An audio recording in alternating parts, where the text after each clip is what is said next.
சரி இந்த படத்தை வந்து ரீரிலீஸ் பண்ணணும்னு எனக்கு தோணல. நல்லா போச்சு போகலை, அது ஒரு வியாபாரத்தை விட பழைய நேம் ஒன்று இருந்துச்சு இல்லையா, பாபா படம் வருதுன்னு சொல்லிட்டு எல்லா படத்தையும் தள்ளி தள்ளி போட்டாங்க.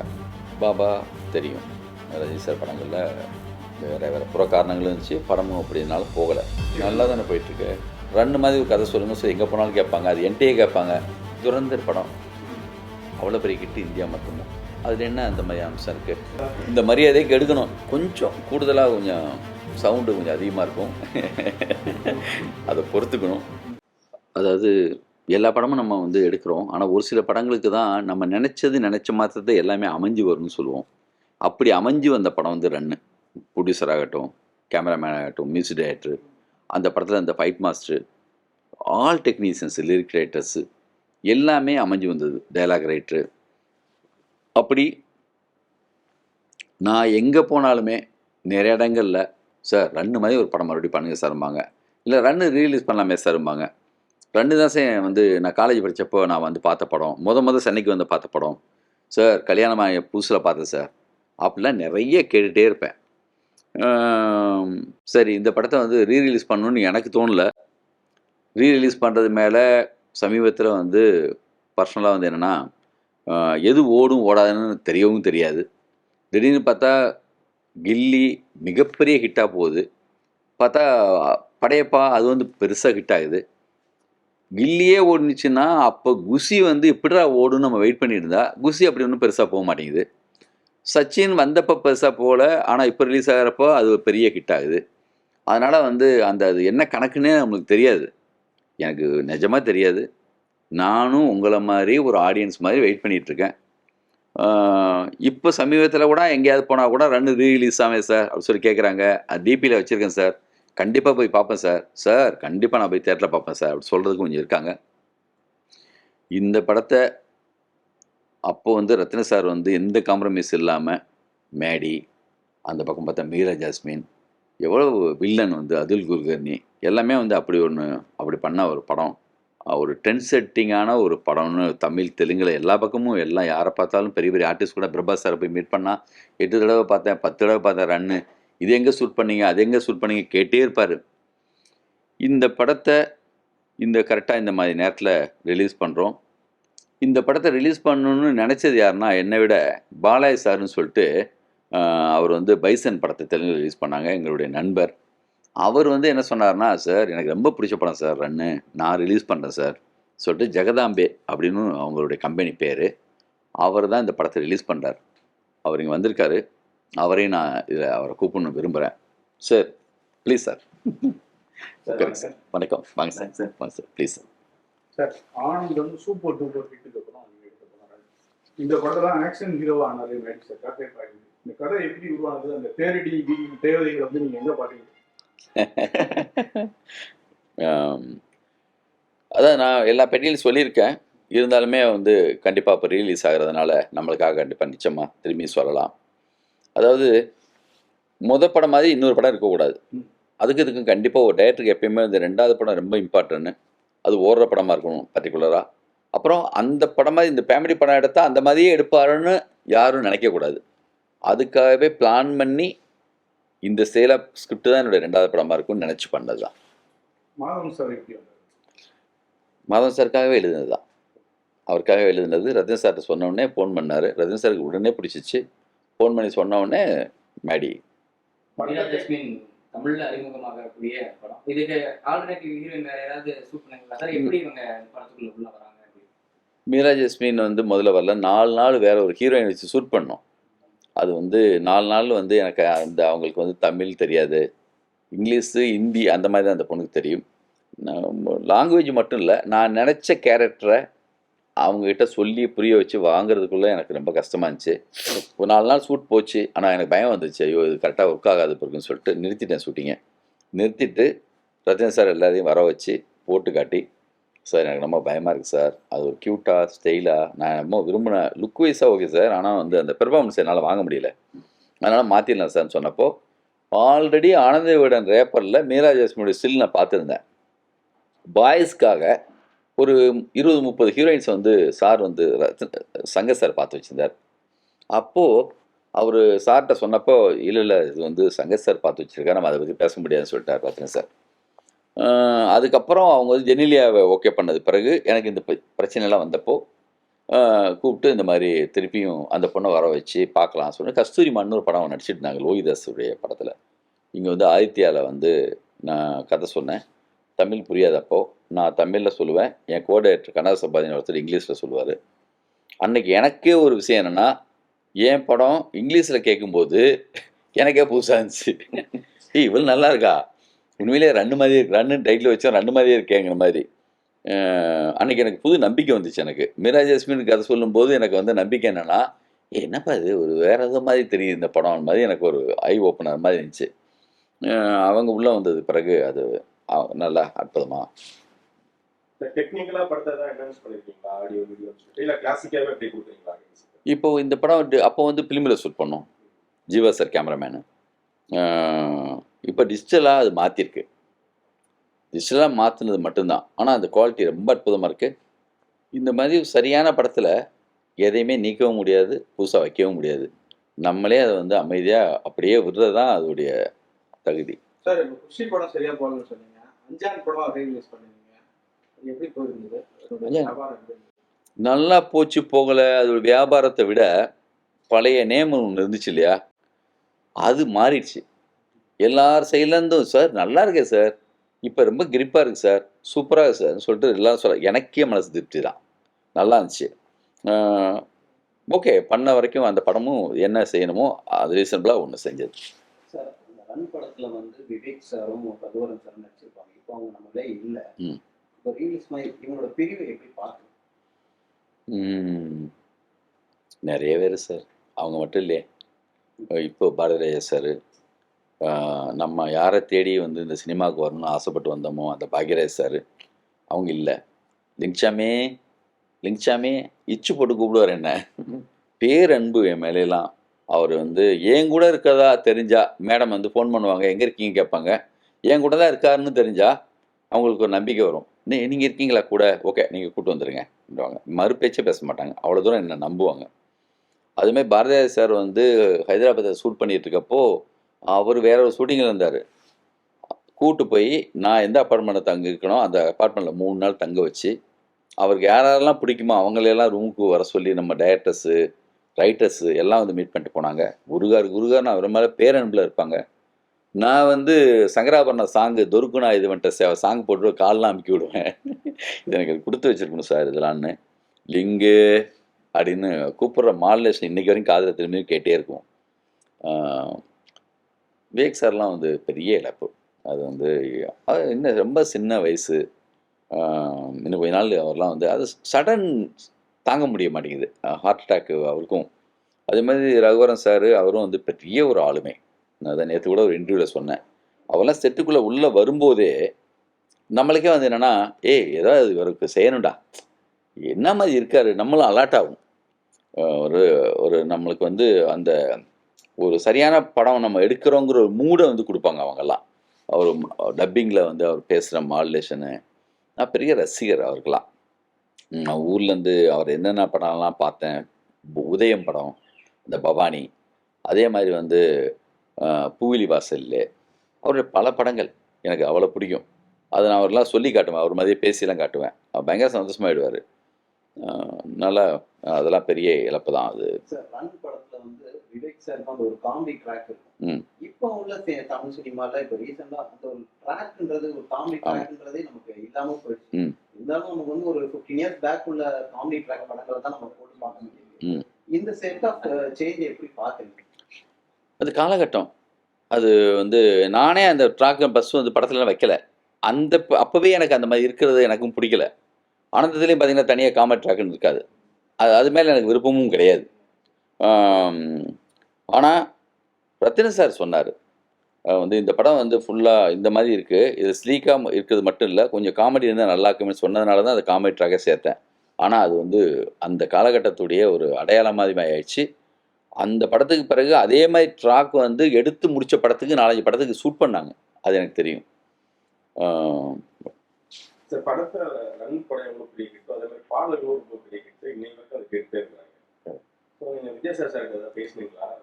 அவங்க சைக்கிள் இப்போவா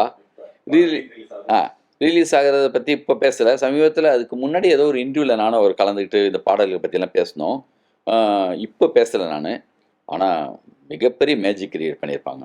5 லிரிக் ரைட்டர்ஸ் இந்த படத்தில் வந்து ஃபஸ்ட் டைமாக 5 பேரும் வந்து ஒரே படத்தில் எழுதுனது. அறிவுமதி, யுவபாரதி, நாமுத்துக்குமார், விவேகா, பா விஜய், எல்லாமே வந்து என்னென்னா இந்த மாதிரி அப்போ புதுசு. ஆமாம் ஆமாம் ஆமாம் ஆமாம். இந்த பாடல்களுடைய முதல் வரிங்கிறது வந்து ஒரு கேட்சியா இன்னமுமே வந்து ட்ரெண்ட்ல இருக்கக்கூடிய வார்த்தைகள். அந்த காதல் பிசாசு அப்படின்ற அந்த வார்த்தையாகட்டும், அந்த தேரடி விதிகள்ன்ற வார்த்தையாகட்டும், இச்சிதா இந்த வார்த்தைகள் எல்லாம் எப்படி ஃபர்ஸ்ட் இந்த பாடல்கள் வரிகள் வரப்போ எப்படி இருந்தது பார்க்கறதுக்கு? ஷூட் பண்ணும்போது விஷுவலா இருக்கும்போது எல்லா பாட்டுமே எழுதி போட்டது. டியூன் போட்டுட்டு லிரிக்ஸ் வந்து வரல, எல்லாம் எழுதியாச்சு. அதுக்கப்புறம் தான் அந்த சாங் வந்து கம்போஸ் பண்ணது. அதனால தான் அவ்வளோ புதுசாக இருந்துச்சு. சார் இந்த காதல் பிசாசையில் யுவபாரதி ரீசெண்ட் டைம் சொல்லியிருப்பாரு, வித்தியாசம் பிடிக்காமலே நான் எழுதினேன் அப்படின்னு. அது அந்த சமயத்தில் உங்களுக்கு தெரியுமா? இல்லை, அவர் பேசுறது இப்போ சொல்கிறது எல்லாமே என்னென்னா அது வந்து கொஞ்சம் எக்ஸ்ட்ரா கற்பனையாக தான் இருக்குது. அது அவ்வளவு நிகழ்ந்த மாதிரி எனக்கு ஞாபகத்தில் இல்லை. என்னுடைய ஆங்கிளில் என்னுடைய வேலை மட்டும்தான் நான் பார்த்தேன். அப்போது அது அவருடைய பாயிண்ட் ஆஃப் வியூ, அது எனக்கு தெரியாது. நம்மளுக்கு லிரிக்ஸ் கரெக்டாக வர வரைக்கும் விடாமல் என்னுடைய அவர் தான் பல்லாங்குடி வட்டம் பாட்டு எழுதினார். அடுத்த பாட்டு இவ்வளவு நிகழ்வும் அது அவருடைய பாயிண்ட் ஆஃப் வியூ. அது எனக்கு என்னுடைய கணக்கில் அது எதுவுமே வராது. எனக்கு அந்த லிரிக் பார்த்தா கரெக்டாக இருக்கா இல்லையா, இன்னும் கொஞ்சம் எதாவது புதுசாக இருக்கணுமா, என்ன மாதிரி இருக்கணும், அது மட்டும்தான் எனக்கு தெரிஞ்ச விஷயம். 100 நாட்களை கடந்து வந்து திரைப்படம் வெளியானது, ஓடிட்டு இருந்தது. இந்த படத்தை முதல்ல எடுத்து முடிச்சுட்டு ரிலீஸ் பண்றப்ப உங்களுடைய மனநிலை எப்படி இருந்துச்சு? இந்த படம் வந்து ஒர்க் அவுட் ஆகுமா ஆகாதா, நல்லா போகுமா, நம்ம நினைச்சது கை கொடுமான்ற அந்த மைண்ட் செட்லாம் அப்படி இருந்துருக்கலாம். அதை பற்றி அதான் சொன்னேனே, 2வது படம் கண்டிப்பாக ஓடணும், அதில் எந்த தப்பும் நடத்தக்கூடாது. பெரிய பதட்டம் இருந்துச்சு. ஏன்னா பல டைரக்டர்ஸ் 2வது படம் ஓடாது, பெரிய கிட்டு கொடுத்துருப்பாங்க. 2வது படம் வந்து பெரிய ஃப்ளாப் ஆகும். அந்த காலகட்டத்தில் அது வந்து நான் நிறைய பெரிய பட்டியலே இருக்குது. புது வசந்தம்னா அவ்வளோ பெரிய கிட்டு, ஆனால் 2வது படம் போகலை. கேரளுக்கு நிம்மனே அவ்வளோ பெரிய கிட்டு, இதயம் அவ்வளோ பெரிய கிட்டு, புதிய பாதை அவ்வளோ பெரிய கிட்டு. பார்த்தா கண்டினியூவாக முக்கியமான டைரக்டர்ஸுக்கு எல்லாமே இந்த மாதிரி நடக்கும்போது அது 2வது படங்கிறது ஒரு சரியாக பண்ணிடணுண்டா அப்படிங்கிற ஒரு நான் சேஃப்டிக்கு அதான் இந்த படம் ஒரு சேஃபாக ஒரு 50 நாள் தோக்கலடா, இவர் 2வது படத்தில் வந்து இவர் ஜெயிச்சார், அவர் தப்பு நடக்கலைங்கிற மாதிரி இருக்கணும்னு தான் எனக்கு இருந்துச்சு, சேஃப்டியாக போயிடலான்னு. ஆனால் இந்த படம் அமைஞ்சு வந்த விதம் இருக்குல்ல, எல்லாம் வந்த டெக்னீஷியன்ஸு, இந்த கதையுடைய அமைப்பு, அந்த அப்படியே போய் போய் போய் போய் பாபா படம் வருதுன்னு சொல்லிட்டு எல்லா படத்தையும் தள்ளி தள்ளி போட்டாங்க. நான் ஒரு தடவை இந்த சப்வே ஃபைட்டை வந்து ராஜேஸ்வரி தேட்டரில் டப்பிங் தேட்டரில் பார்த்துட்டு உள்ளே பார்க்குறேன். நான் அப்பப்போ டப்பிங் நடக்கும்போது இந்த ஃபைட்டை மட்டும் அப்பப்போ போட்டு பார்ப்போம். அப்படி ஓடி போய் சட்டை க்ளோஸ் பண்ணோன்னே அப்படி இருக்கும். அன்னைக்கு 10 பேர் கை தட்டுறது தான் 100 1000 உலகம் மொத்தமும் மாறும். அது ஒரு சாம்பிள் மாதிரி. நான் ரத்தன் சார்கிட்ட சொல்கிறேன், இப்போது சார் பாபாவுக்காக எல்லா படமும் தள்ளுறாங்க, நம்ம படத்தை தள்ள வேணாம். எனக்கு தெரிஞ்சு நான் ஒரு லெட்டரே ரெடி பண்ணுறேன். நான் மிகப்பெரிய ஃபேன் தான் அவருக்கு. ரஜினி சார் படமும் ரஜினி சார் ரசிகன் படம் உங்களுமே நல்ல வார்த்தைகள்லாம் எழுதி மானியத்தினெல்லாம் போட்டு கொண்டு கொடுக்குறேன் சார். என்னை வந்து ரஜினி சார் வந்து சின்னதாக சிரிச்சே சொன்னார். அவர் ஆல்ரெடி சஞ்சீவ் சாருக்கு ஆப்போசிட்டில் அந்த படம் ரிலீஸ் ஆகி கரெக்டாகவே போகல. என்னை வந்து புரியல, பாவம் இவங்களுக்கு என்ன இப்படி பேசுகிறாங்கிற மாதிரி. ஏன்னா பாபா ஒன்று வரப்போகுதுங்கிற அந்த மூடே அப்போ வந்து என்ன வரப்போகுதுன்னு தெரியாது இல்லையா. அதனால் வந்து அந்த பயத்தில் சேச்சா அந்த தப்பெல்லாம் பண்ணக்கூடாதுன்னு சொல்லிட்டு விட்டார். ஆனால் படம் ரிலீஸ் ஆகி நம்ப மாட்டீங்க, பாபா தெரியும் ரஜினி சார் படங்களில் வேறு வேறு புற காரணங்களும் இருந்துச்சு, படமும் அப்படினால போகலை. அந்த படத்தில் மால் தேட்டரில் ஓடும்போது அங்கேருந்து எல்லாருமே தேரடி வீதி சாங்க்கு சப்வே ஃபைட்டுக்கெல்லாம் அங்கேருந்து ஓடி வந்து இந்த படத்தை பார்க்குறத நான் பார்த்துருக்கேன். அதே மாதிரி சார் வந்து படம் ரிலீஸ் ஆனப்போ நம்ம படம் ரிலீஸ் ஆகிட்டு சேம் எடிட்டிங் அங்கே தான் போகும். ஒரு தடவை வந்து ஃபஸ்ட் டைமாக அந்த போஸ்டர்ஸ் எல்லாம் பார்த்துட்டு வந்து ரஜினி சார் என்னை பார்த்து சொன்னார், அற்புதமாக இருக்கும் உங்கள் போஸ்டர்லாம், நான் வழி நடிகை பார்த்தேன்னு சொன்னார்.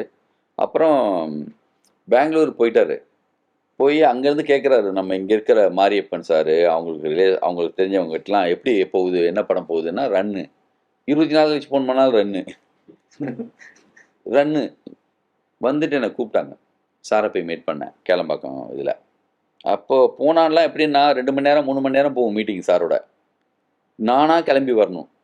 சார் வந்து அடுத்து என்ன பண்ணலாம் யோசனையில் இருக்கும்போது அவரோட நிறைய டிஸ்கஸ் பண்ணேன். நான் அவர் பயங்கரமான ஃபேனு. அவருக்கு வந்து அப்போ நான் வேற ஒரு கதை, வேற ஒரு விவாதத்தில் இருந்தேன். ஆனால் அடிக்கடி போய் சந்திப்பேன் அப்போது. அப்படி ஒரு ஹிட்டு. அப்போ வந்து ஒரு ட்ரெண்ட் செட்டிங் மாதிரி எல்லாமே. அந்த ஃபைட்டு வந்து அதுக்கப்புறம் பார்த்தா ஓடி போய் சட்டை க்ளோஸ் பண்ணுற மாதிரி நம்ம படத்தில் வந்த மாதிரி. எந்த படம் பார்த்தாலும் ஹீரோ ஓடுவான், வேற ஏதோ காரணம் சொல்லுவான்.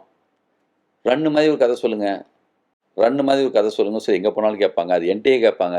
ஒரு ரன்னு தான் என்கிட்ட இருந்துச்சு, திருப்பி என்னன்னு எனக்கு தெரியாது இல்லையா. சார் நீங்க இது வந்து மாதவன் சாருக்காக தான் எழுதின கதைன்னு சொல்லிட்டு சொல்றீங்க. பட் ஆனா நீங்க அது வரைக்கும் தமிழ் சினிமா வந்து ஒரு சாக்லேட் பாயா பார்த்த ஒரு ஹீரோவை நீங்க ஆக்ஷன் ஹீரோவா மாத்துறீங்க உங்களோட ஸ்கிரிப்ட் மூலமா. எந்த இடத்துல வந்து கால் எடுக்கிறீங்க, இந்த இடத்துக்கு ஒரு சாக்லேட் பாய் ஒரு ஆக்ஷன் ஹீரோவா கொண்டு வரணும் அப்படிங்கிறது? அதுதான் இந்த படத்துடைய பெரிய ப்ளஸ்ஸு. அவரை அப்படியே பார்த்துட்டு இருந்தவர் ஓடுவார்னு நம்புகிறாங்க. அந்த ட்விஸ்ட்டு தான் பெரிய ட்விஸ்ட்டு. ஓடுவான், கண்டிப்பாக வந்து பயந்து ஓடக்கூடிய ஆள் தான்டா நம்புனாங்க இல்லையா. அதுதான் மிகப்பெரிய ப்ளஸ்ஸு. ஓடி போய் சட்டை க்ளோஸ் பண்ணிவிட்டு திரும்பி நின்னப்பையும் நம்புகிற மாதிரியான சில நிகழ்வு நடந்துச்சு. அந்த தோற்றமும் அவர்கிட்ட இருந்துச்சு. அவர் கண்ணில் அது பெருப்பமார் அவர். அது வந்து உங்கள் அண்ணுக்கு நான் 2 உசரா அப்படி கேட்கும்போது ஜனங்க நம்பணும்ல, அது நம்புனாங்க. அவ்வளோதான். மகள் 2 நீங்க எடுக்கல சார். வெற்றி படம் வந்து அடுத்தடுத்து நல்லா தானே போயிட்டுருக்கு. இந்த மரியாதையை கெடுக்கணும். சத்தியமாக இல்லை, அந்த தப்பை லைஃப்பில் பண்ணவே மாட்டேன். சார் இப்போ வந்து பார்ட் 2 ஃப்ரான்ச்சைசி நிறைய இப்ப என்ன பண்றாங்க, ஒரு படம் நல்லா இருந்ததுன்னா மக்களும் எதிர்பார்க்கறாங்க ஒரு செகண்ட் வேணாம். சார் இப்போ பார்ட் 2 அந்த மாதிரி எடுக்கல, யாரை வச்சு எடுக்கணும் ஐடியா ஐடியாவே இல்லையே. இப்ப அதெல்லாம் ரெண்டும் இல்லாம மற்ற படங்கள் ஃப்ரான்ச்சைஸ் மாதிரி ஏதாவது பண்ணலாம்ன்ற மாதிரி ஐடியா.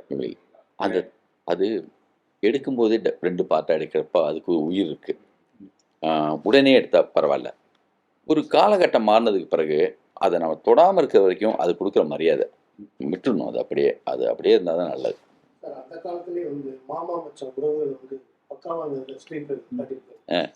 அனு மேடம் மாதிரி ஒரு அக்கா கேரக்டர் இப்போவும் வீட்டில் இருக்கு. அது எப்படி சார் அப்படியே அது வந்து ஸ்கிரிப்ட் எழுதும்போதே அமைஞ்சது தான்.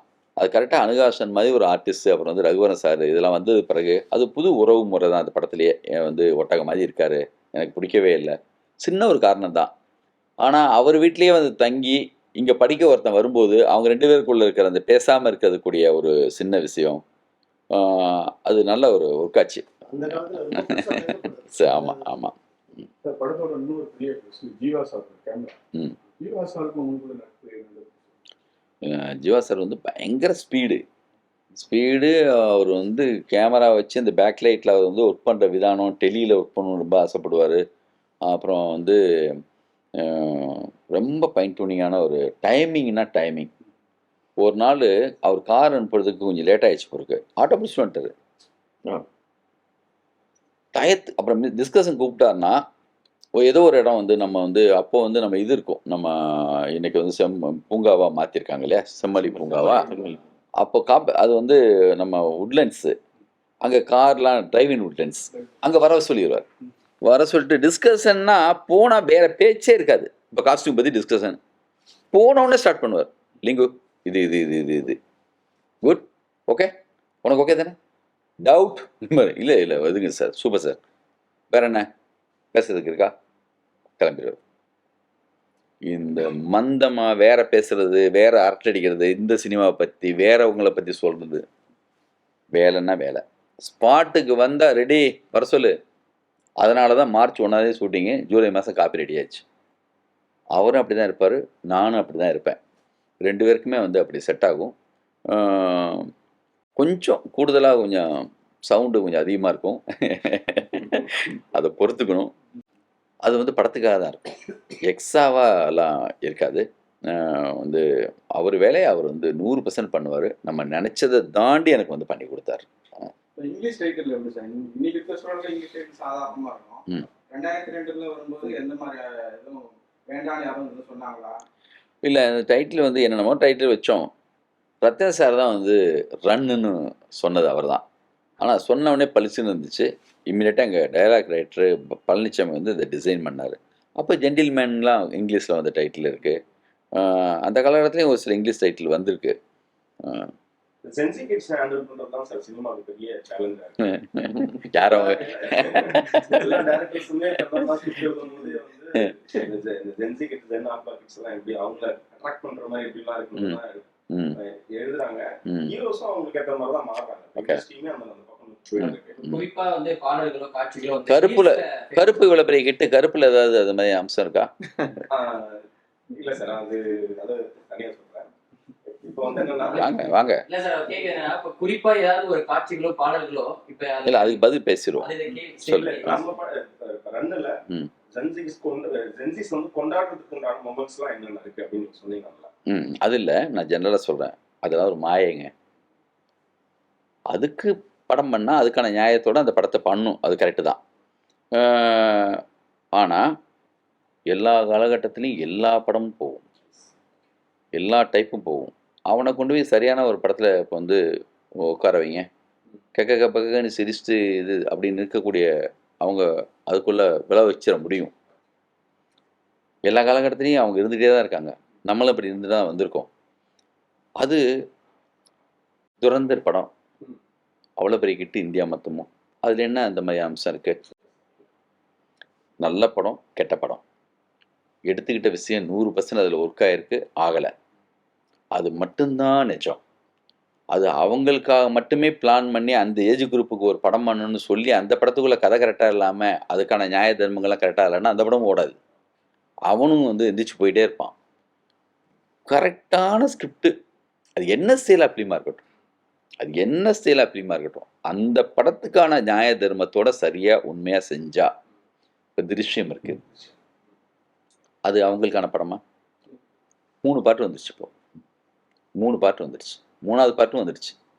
அதனால் வந்து என்னென்னா, ஆனால் அவங்களுக்குன்னு செய்யும்போது நான் போய் எப்பயோ படித்த காலேஜில் இந்த லவ் லெட்டர் கொடுக்குற மாதிரி சீன் ரன்லேயே இருக்கும். அதை இப்போ கொண்டு போனால் என்ன ஆகும்? நான் வேணால் பீரியடுன்னு சொல்லலாம். இப்போ நீங்கள் சொல்கிறதுனால தான் என்ன பண்ணுவாங்கன்னா ஒரு சில டைரக்டர்ஸு எப்பா இதில் போய் மாட்டிக்க கூடாதுன்னு எப்பயோ நடந்த கதைன்னு பீரியடுக்குள்ளே போய் ஒளிஞ்சுப்பாங்க. அந்த பீரியடுக்குள்ளே போயிட்டா உங்களுக்கு அது வராதில்ல, அந்த கணக்கு மாறிடும் இல்லையா? எப்பயோ அப்போ நடந்துச்சுப்பான் என் லைஃப்பில் சொன்னால் அது ஓகே. ஆனால் அவங்களுக்கான எடுத்தால் அது பிரதீப் ரங்கநாதனும் கூட ஒரு பையனும் சேர்ந்து பண்ணும்போது அது அவங்களுக்கு 100% கனெக்ட் ஆகுது. அது அந்த மாதிரி பசங்க வராங்க. அந்த பசங்க லைஃப்பில் கொஞ்சம் நேரத்துக்கு முன்னாடி நடந்த ஒரு விஷயம் இருக்குது. அதில் எப்படி அவங்க வந்து யூஸ் பண்ணுறாங்க, ஃபோன் யூஸ் பண்ணுறத பற்றி ஒரு படம் வந்துச்சு, ஃபோனை மாற்றிக்காங்கன்னு சொல்லி. அந்த படத்துக்கு நியாயத்தில் எல்லாமே கரெக்டாக இருந்துச்சு, அந்த படம் போச்சு இல்லையா? அதனால் அவங்க மட்டுமே உலகம் இல்லை, அவங்க மட்டுமே சினிமா இல்லை. அவங்களுக்கான படத்தை அவங்க ஏஜ் குரூப்பில் கொடுத்தா தான் பார்ப்பாங்கிற கணக்கும் கிடையாது. அவங்களுக்கு திடீர்னு பார்த்தா டைனோசர் மாதிரி படம் கொடுக்கலாம், காஞ்சனா மாதிரி படம் கொடுக்கலாம், திடீர்னு பார்த்தா சந்திரமுகி மாதிரி படம் கொடுக்கலாம், திடீர்னு பார்த்தா வந்து நம்ம ட்ரிபிள் மாதிரி கூட படம் கொடுக்கலாம். அர்ஜுன் ரெட்டி, அந்த படம் அர்ஜுன் ரெட்டியில் ஒரு தன்மை இருக்கும், இந்த காலகட்டத்துக்கான லவ்வுக்கான விஷயம் மாதிரி இருக்கும், அந்த அரகன்சி இருக்கும், அந்த இது இருக்கும். அதனால் நான் வந்து என்னென்னா அது மட்டுமே இல்லை, அதுக்குள்ளே போய் நம்ம சிக்கிக்கிட்டு அதை வந்து பயப்பட்டோ மாறிடுச்சுனோ அப்படின்னு நினைக்க தேவையில்லை. கதை தான்.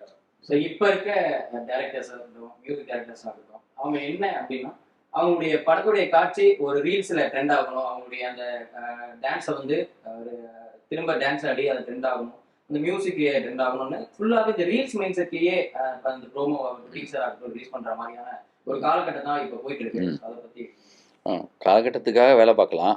ஆனால் என்னென்னா காலத்தை தாண்டி ஒரு சில வேலைகள் செஞ்சால் மட்டும்தான் அது வந்து தரவரிசையில் இருக்கும். இன்றைக்கி ராஜா சார் வந்து 4 புது டைரக்டர்ஸோட வேலை பார்க்குறாரு, அவர் அதுக்காக ஒர்க் பண்ணுவாரா?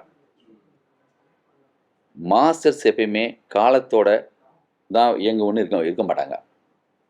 காலத்தை தாண்டி ஒருத்தவங்க வேலை பார்க்குறாங்கன்னா அவங்க தான் கிரேட் மாஸ்டர்ஸாக இருப்பாங்க.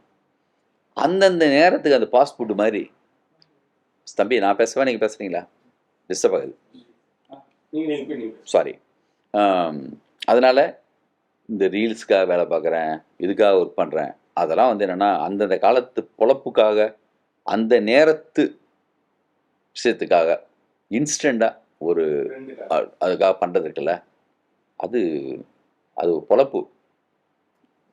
ஒரு படைப்பாக ஒரு லைஃபாக சரியான வேலை செய்யணும், அதை நோக்கி இருக்கணும்னு நினைக்கிற ஆட்கள் அந்த காரியத்தை பண்ண மாட்டாங்க. பண்ணக்கூடாதுன்னு சொல்ல, அதுக்காகவே செய்கிறதுங்கிறது அது எனக்கு நம்ம உடன்பாடு இல்லை. சார் ஆனந்தம், ரன், சண்டகோலி மாதிரி பெரிய டைரக்டர் இருக்கும்போது இப்போ உள்ள சொன்ன மாதிரி இந்த செஞ்சி தலைவர் வந்து நிறைய விமர்சனங்கள் வந்து தான் அவங்க படத்துலேருந்து ஆரம்பிச்சாங்க. ரொம்ப கடுமையான அவங்க மேலே அவங்க கோவம் வைக்கிறாங்க. ஒரு பெரிய டைரக்டர் இவ்வளோ நல்ல படங்கள்லாம் இருக்கேங்க, அதுவும் சோசியல் மீடியா படம், ஃபேமிலி உள்ள படம், அவ்வளோ உள்ள படம் இருக்குது. நம்மளை வந்து கடுமையாக விமர்சனம் பண்ணாங்க நம்ம படங்களை அப்படின்னு சொல்லி உங்களுக்கு ஏதாவது அவங்க மேலே கோவம்? கோவம்னு இல்லை, அது கொஞ்சம் பர்பஸாக பண்ணது தானே, உங்களுக்கு எல்லாருக்குமே தெரியும். அது நான் மட்டும் அப்போ ஸ்டார்ட் ஆச்சு என் மேலே. ஆமாம், பாதிக்கப்பட்டதை பார்க்க வந்துருக்கீங்க இப்போ. அண்ணே அன்னைக்கு எப்படியா வலிச்சதுன்னு கேட்குறீங்க. மீனாட்சிக்கு அதில் ஒரு சந்தோஷம். இல்லை இல்லை, ஓகே, நான் தான் அடிக்கடி சொல்லுவேன், அவன் நம்மளை அப்படி சொன்ன டயத்தில் ஒரு ரன்னு என் கையில் இருந்திருந்தா அவங்க தோற்றுருப்பாங்கல்ல. ஒரு சண்டைக்கோழி இருந்திருந்தா நம்மளும் தப்பு பண்ணியிருக்கோம். ஒரு எதிர்பார்ப்பு இருந்திருக்கு. எப்பயுமே எக்ஸ்பெக்டேஷன் அதிகமாக ஆக ஆக்க நம்மளும் ஆக்க அவங்களுக்கு வந்து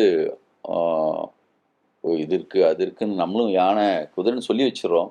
ஏதோ ஒரு வகையில் நம்ம கூட இருக்கவங்களும் சொல்லிடுறாங்க, அது ஓப்பனிங் கிரியேட் பண்ணும் சார், ஓப்பனிங் கிரியேட் பண்ணணும் சார்னு சொல்லிட்டு அது மாதிரி நிறைய நிகழ்ந்துருது. மிக சரியான விஷயம் கையில் இருந்திருந்தா அவங்கெல்லாம் தோற்றுருப்பாங்க. அன்னைக்கு என் சைட்லேயும் கொஞ்சம் சின்ன சின்ன தவறுகள் இருந்திருக்கு.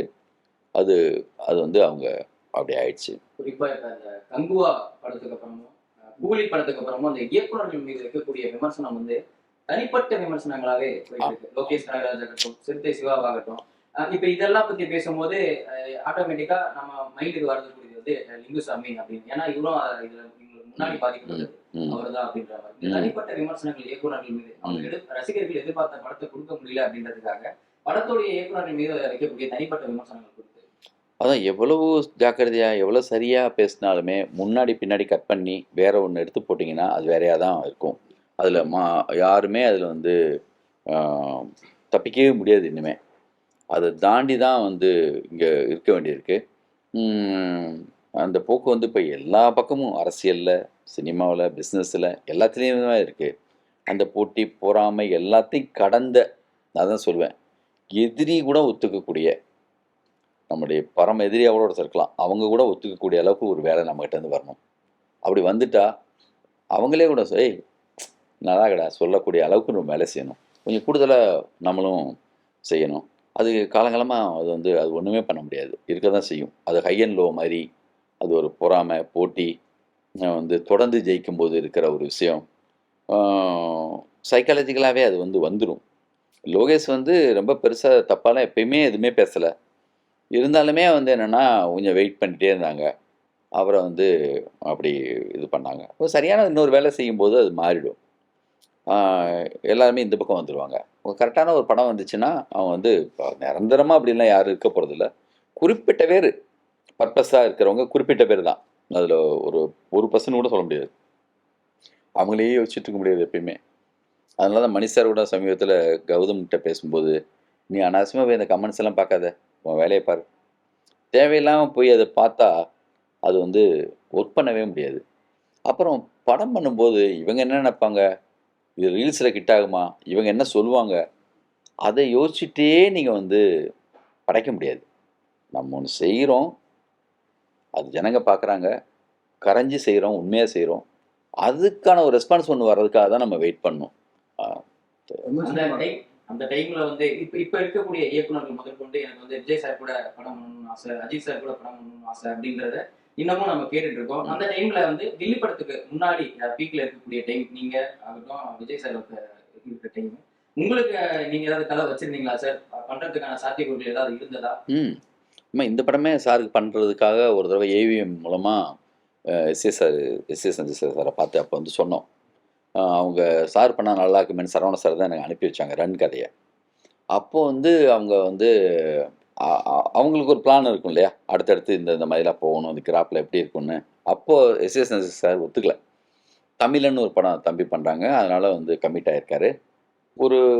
ஒரு பொண்ணு பின்னாடி சுற்றுறது, இந்த மாதிரி டைப் ஆஃப் படம் அப்போ அவங்களுக்கு கரெக்டாக ஆகலை, அதனால் அவங்க ஒத்துக்கலை.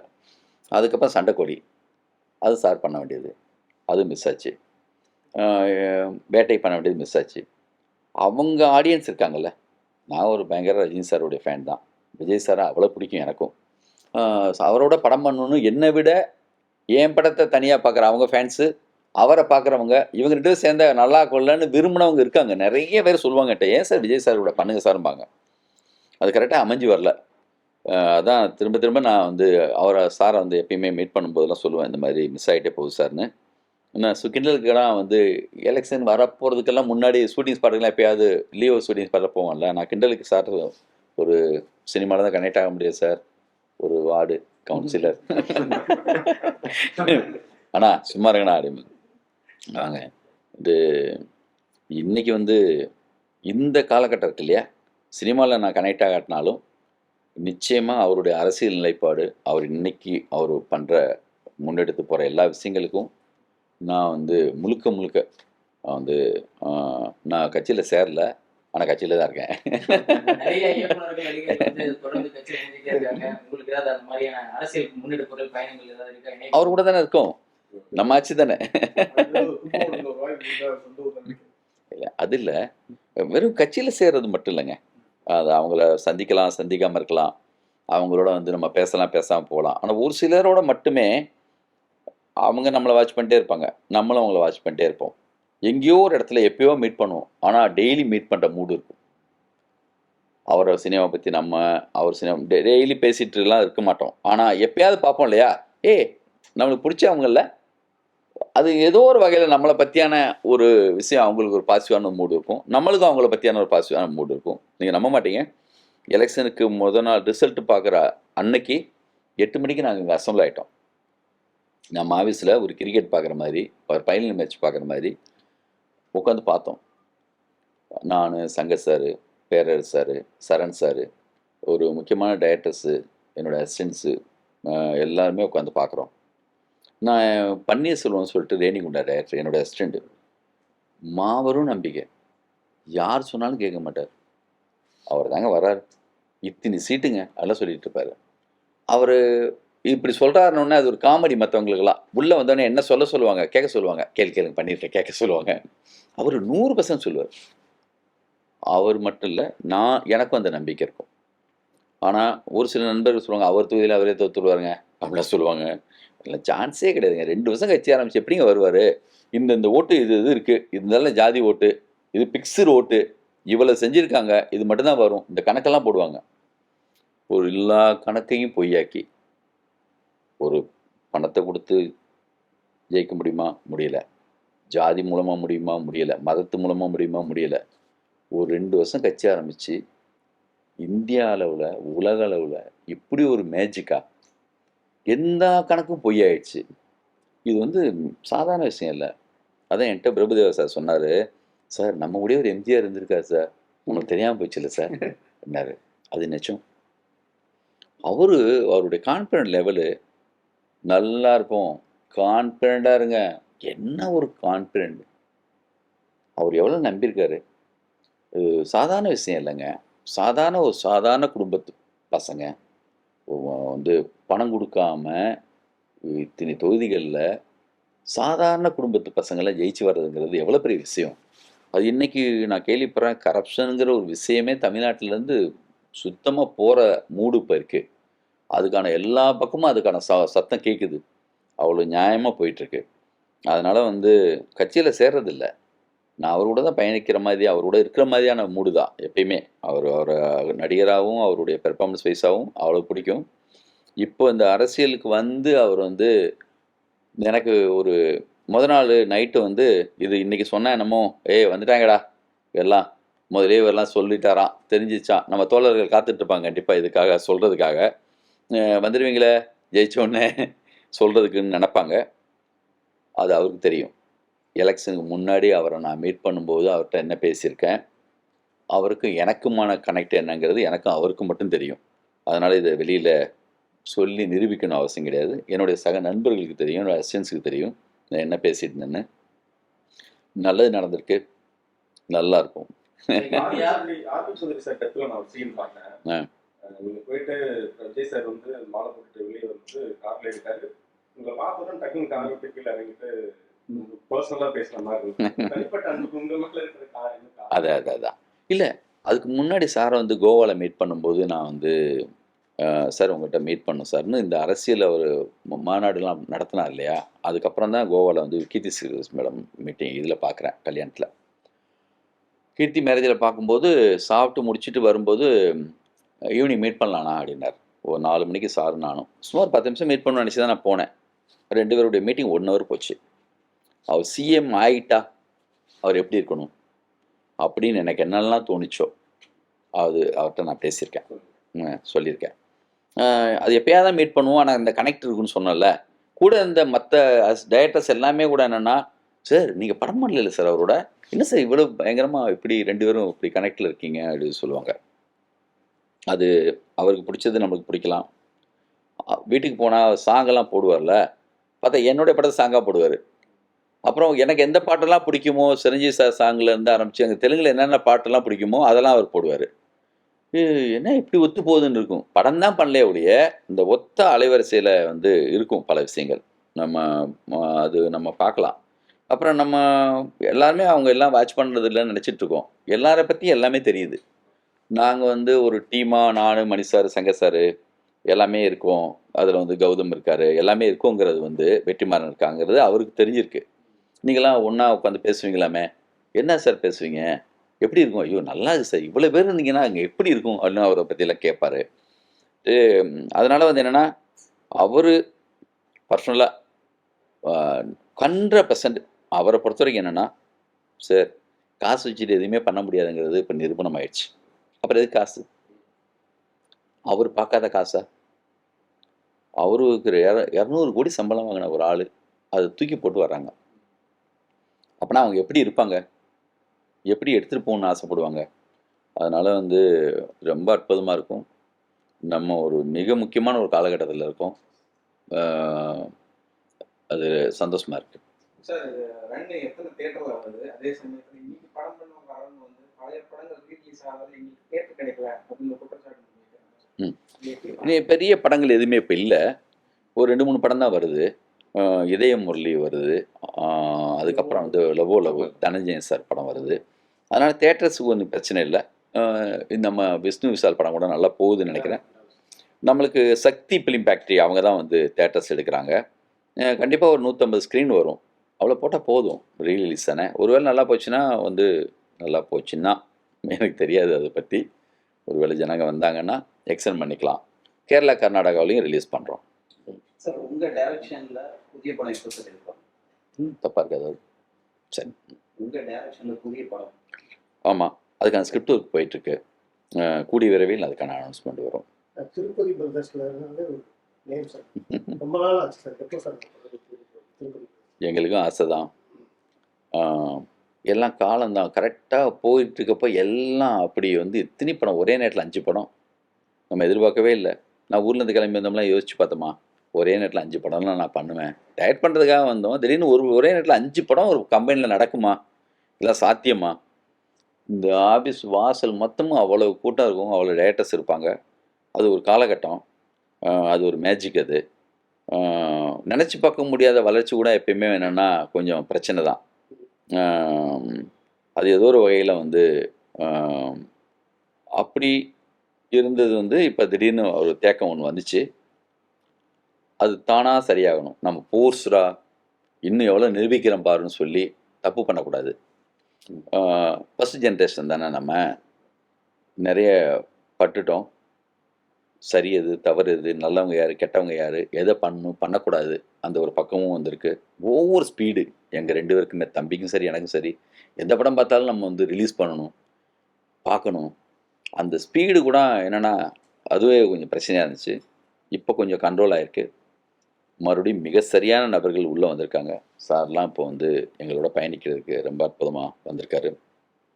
எடுங்க சார், எத்தனை படம் வேணும் பண்ணுங்க, நான்லாம் கூட இருக்குன்னு சொல்கிறதுக்கு நிறைய நண்பர்கள் இப்போ வராங்க. நம்ம சரியானது தான் பண்ணியிருக்கோம். கோலி சோடா மாதிரி, சதுரங்க வேட்டை மாதிரி, மிக சரியான கும்கி வழக்கேன் மாதிரி பண்ணதுனால அது நம்மளுக்கு பின்னாடி எப்பயுமே எவ்வளோ பிரச்சனை வந்தாலும் ஒளி மாதிரி பின்னாடி நிற்கும்.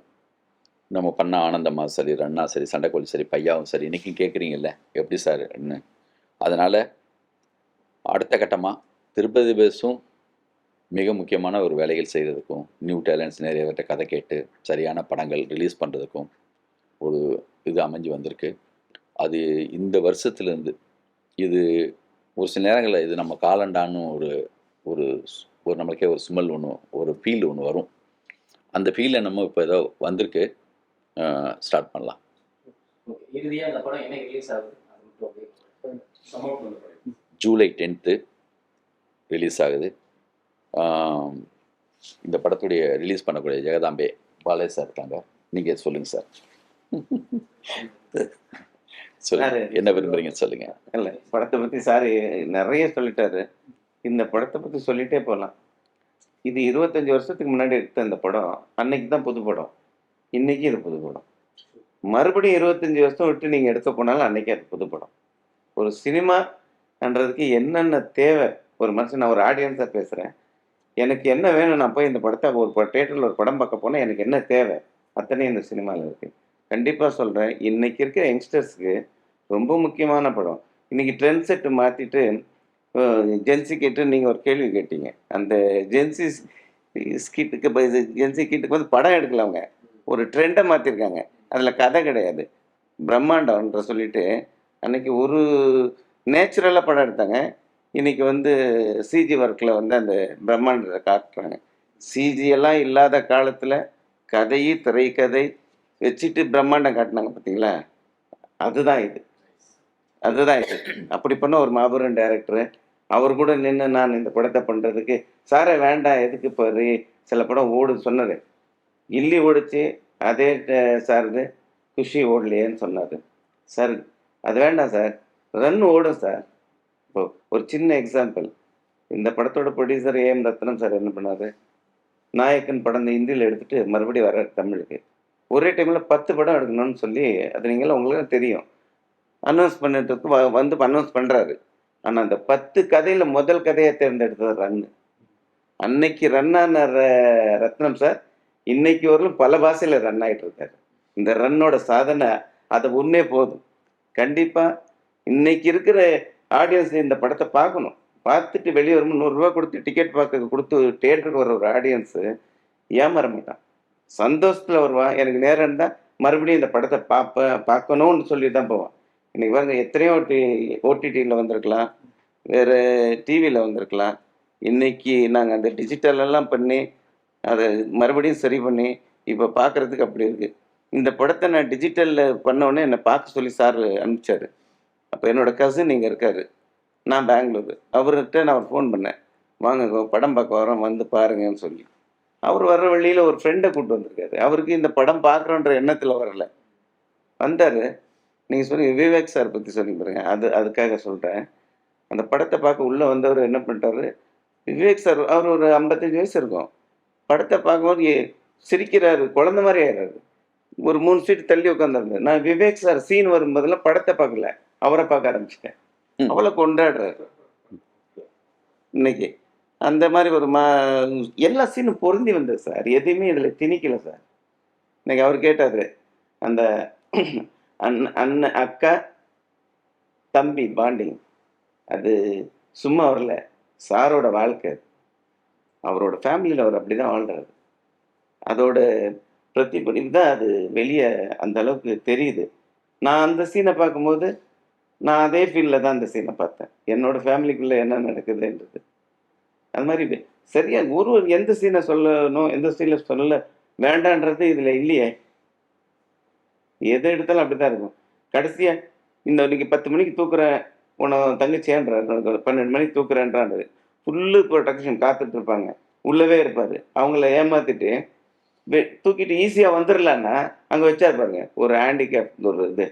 அந்த போராட்டம் எப்படி இருந்துச்சு, அந்த இது நெருப்பு அப்படியே ஒரு அண்ணல் பிறக்கிற மாதிரி நம்ம இந்த சீனை உட்காந்து பார்த்தோம். ஷட்டர் இழுத்துட்டு போகிற சீன் எவ்வளோ இம்பேக்டோ அதை மாதிரி பல மடங்கு இம்பேக்ட் கொடுத்த சீன் அது. இப்படி எத்தனையோ அந்த படத்தில் சொல்லிகிட்டே இருக்கலாம் சார். சாருக்கெல்லாம் மறுபடியும் ஒரு ரன் மாதிரி ஒரு படம் எடுக்க மாட்டேன்னு சொன்னார் பார்த்தீங்களா, அது 100% கரெக்ட், எடுக்கக்கூடாது. ரன்னு தான்.